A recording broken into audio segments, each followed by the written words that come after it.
Nono ano do ensino fundamental, nono ano C, sobretudo. Tudo bem, nono ano C? Bom, nessa semana 1 da apostila 4 nós vamos falar mais um pouquinho sobre... Na verdade, nós vamos falar mais sobre o Brasil do período do governo de Getúlio Vargas, 1930 a 1945, o primeiro Getúlio, porque vai ter um segundo Getúlio, depois eleito, em 1950, mas nós vamos falar do primeiro governo de Getúlio Vargas, que foi por 15 anos, né? E esse momento que ele chega ao poder, 1930, é um momento de abertura política e econômica graças a algo que acontece no ano anterior, que foi a grande crise econômica de 1929. Nós já estudamos isso aqui também. A grande crise econômica de 1929 nos Estados Unidos da América vai causando um efeito dominó em várias economias do mundo, e o Brasil, como era muito incorporado à economia dos Estados Unidos, sobretudo pela venda do café, o Brasil sofre um baque direto com essa crise econômica. Então, na prática, o Brasil deixou de vender o seu café, não tinha comprador para o café brasileiro, e a nossa economia naufragou. Os grupos políticos que governavam o Brasil no período eram sobretudo ligados a essa grande economia do café. Não apenas o café, mas o café era o grande símbolo desse Brasil ainda rural, um universo muito ligado ao campo e aos poderes da roça, do campo.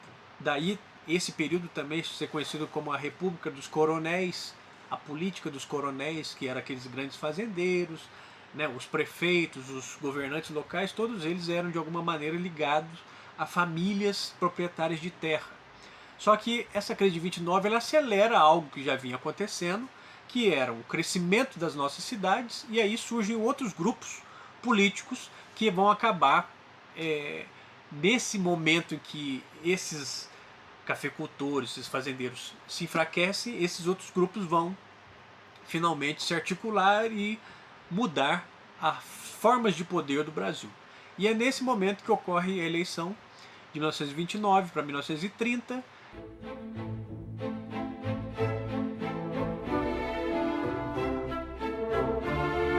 Essa eleição colocava o Júlio Prestes como um candidato ligado ao Washington Luiz, ao presidente anterior, e mais ligado a essas estruturas antigas da República dos Coronéis, e a chamada Aliança Liberal, cujo cabeça dessa chapa era o Getúlio Dornelles Vargas.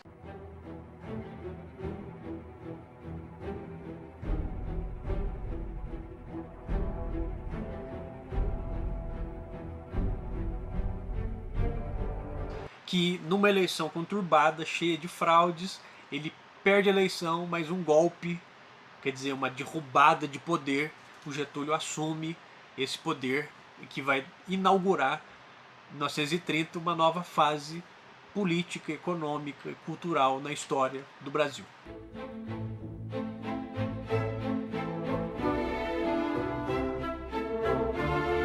Como nós vimos também na semana 3, havia uma polarização no mundo. O que é uma polarização, né? Dois pontos que controlam o que está nesse meio aqui, ó. Um fla-flu, tá? Lá e cá. Um gol a gol que acontecia no mundo nesse momento. Esse fla-flu que acontecia era uma polarização entre grupos radicais políticos de esquerda e de direita.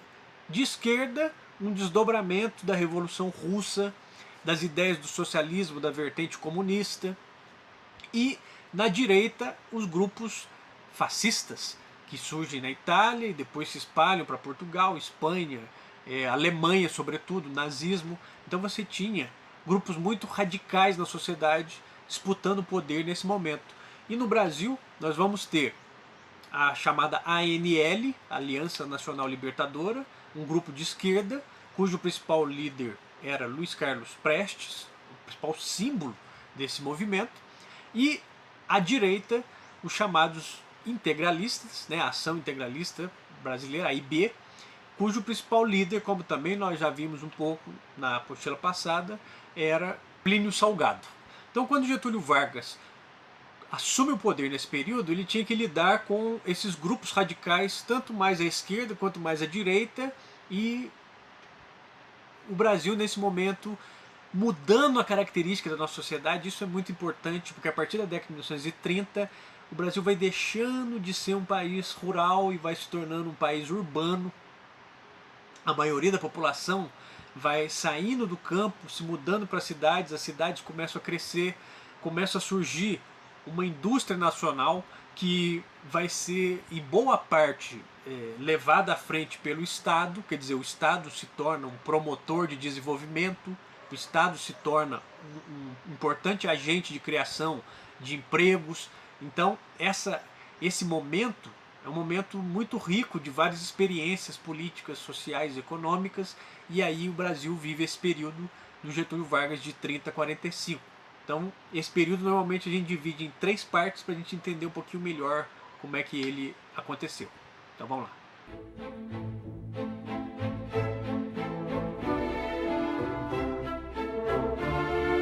Primeiro período é o chamado governo provisório, em que há uma centralização do poder, quer dizer, o Getúlio e aquela cúpula do governo se preocupavam em retirar a força e o poder regional, esses coronéis que mandavam regionalmente, os chamados caudilhos, que tinham muito poder nos estados, os governadores, todos esses grupos políticos espalhados, ele vai procurar tirar o poder desses grupos e reunir no Rio de Janeiro, que era a nossa capital, no governo central, esse poder. Então ele vai centralizar o poder, vai aumentar a força do Estado brasileiro, centralizando esse poder.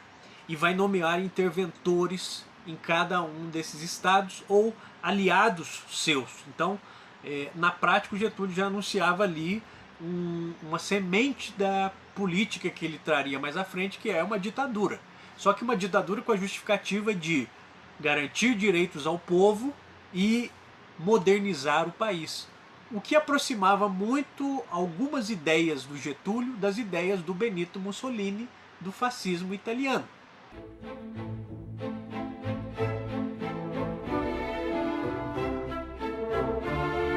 O segundo período é o chamado governo constitucional.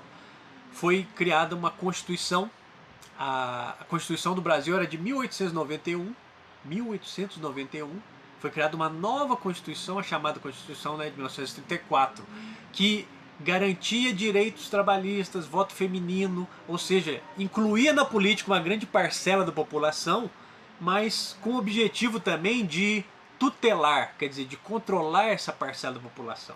Então, ao mesmo tempo que o Getúlio trazia essa massa com ele, ele também utilizava-se dessa massa para se manter no poder, para ter legitimidade política.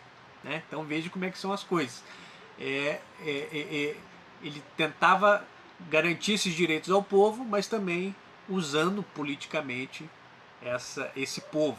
É nesse momento também que surgem, por exemplo, grandes projetos nacionais como educação, escola gratuita, um grande projeto de reforma, de criação de normas de ensino, escolas, a preocupação maior com a escolaridade do povo, como eu falei anteriormente, o voto feminino, os direitos trabalhistas, né? Então uma série de programas para criar uma unidade nacional, mas o grande ator nesse sentido era o Estado brasileiro, que ia levar à frente esse grande projeto de Brasil para a modernidade, para a industrialização, para o crescimento industrial. Então o Estado brasileiro vai ter um papel importantíssimo nesse momento.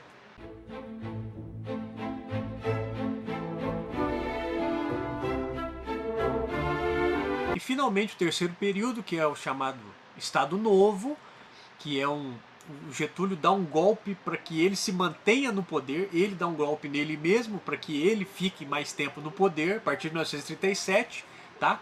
Então esse Estado vai aumentar ainda mais o seu poder e vai continuar o que a gente chama de modernização conservadora, quer dizer, trazer grandes mudanças para o país, do ponto de vista econômico e industrial, mas sem mexer em certas estruturas da sociedade e mantendo o poder desse Estado em relação à sociedade. Esse vai ser um governo autoritário, uma ditadura, e uma das grandes justificativas era essa ameaça desses grupos radicais, como por exemplo aquele grupo radical de esquerda, que nós falamos Aliança Nacional Libertadora, né, a chamada Intentona Comunista de 35, e também contra os grupos radicais de direita, sobretudo os integralistas, que eram os nossos fascistas, liderados pelo Plínio Salgado. Então, nesse momento que está muito radicalizado de um lado de outro, de esquerda e direita, o Getúlio vai trazer esse poder autoritário nas mãos dele, jogando ora um, ora outro,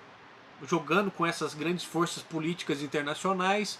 É um momento que está surgindo ali na Europa o cenário da Segunda Guerra Mundial, que o Getúlio, ao longo desse Estado Novo, a partir de 1937, ele vai tentar trazer o que era melhor para o Brasil, de acordo com os interesses de cada momento. Então, ora ele se aproxima de países democráticos, ora ele se aproxima de ditaduras, ora ele fecha acordos com a Alemanha, que era já governada pelos nazistas, ora ele se aproximava dos Estados Unidos. Então o Getúlio vai fazendo um papel de um meio de campo. Não é à toa que os jornais da época desenhavam o Getúlio como um camaleão.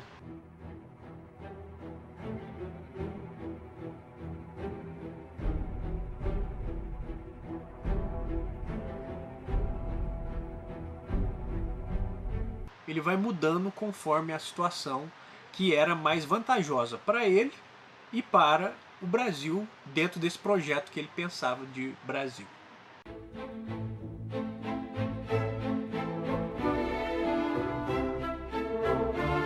Bom, nas atividades, acredito que vocês não vão ter muita dificuldade, deixando a referência aqui do nosso livro didático, mas eu chamo a atenção para o quadro 2, sobre a ANL e os integralistas, a AIB, Ação Integralista Brasileira, que coloca as lideranças, o Plínio Salgado dos integralistas, o grupo à direita, e o Luiz Carlos Prestes, um grupo radical à esquerda. E aí pergunta a influência. A influência da ANL era a Grande Revolução Socialista da Rússia, de 1917, que nós também já estudamos aqui. E a influência dos integralistas do Plínio Salgado era o modelo do fascismo italiano e do salazarismo em Portugal, né? Então, movimentos de direita, movimentos que vão polarizar essa discussão política no Brasil. E as principais propostas dos integralistas da AIB era um nacionalismo radical e a supremacia do poder do Estado sobre a sociedade, uma ditadura, com o lema Deus, Pátria e Família. Já as propostas da ANL, a Aliança Nacional Libertadora, seria a reforma agrária, um governo popular, mas que não deixa muito claro como que se chegaria a um governo popular. Portanto, imagina-se que por via da força, não por via de eleições. Falava-se nessa democracia popular, mas muito provavelmente dentro dessa ideia da ditadura do proletariado, num grande modelo da Revolução Russa. Portanto, eram ideias radicais também que nesse momento estavam na pauta principal da nossa grande política.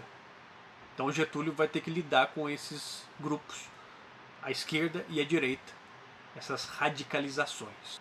Então, no mais, entre em contato, qualquer dúvida, sugestão, nós estamos inteiramente à disposição, e bons estudos para vocês, certo? Leiam então essas páginas do livro e até a próxima. Tchau, tchau.